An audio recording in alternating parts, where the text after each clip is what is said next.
Hello, আমি আজকে দুটো রেসিপি করে দেখাবো।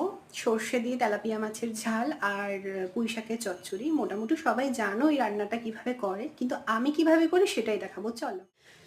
তো চলে এসেছি রান্নাঘরে। প্রথমে কড়াইতে সর্ষের তেল দিয়ে তাতে শুকনো লঙ্কা, পাঁচফোড়ন দিয়ে নিতে হবে। হ্যাঁ, অবশ্যই রান্নাটি সর্ষের তেলে করলে স্বাদ বেশি ভালো হবে।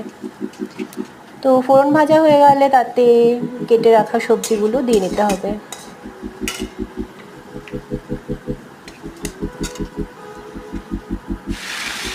সবজিগুলো দিয়ে ভালো করে আমাদের নেড়ে নিতে হবে।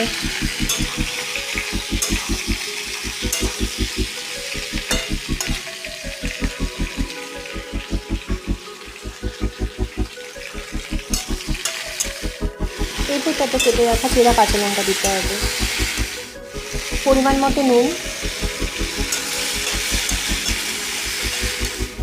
পরিমাণ মতো হলুদ দিয়ে ভালো করে আমাদের সবজিগুলো ভেজে নিতে হবে।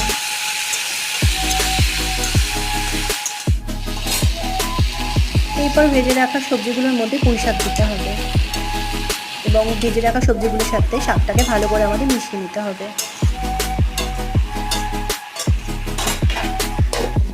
এরপর ঢাকা চাপা দিয়ে ভালো করে আমাদের শাকটা করে নিতে হবে। এরপর তাতে পরিমাণ মতো চিনি দিয়ে আমাদের ভালো করে রান্না করে নিতে হবে।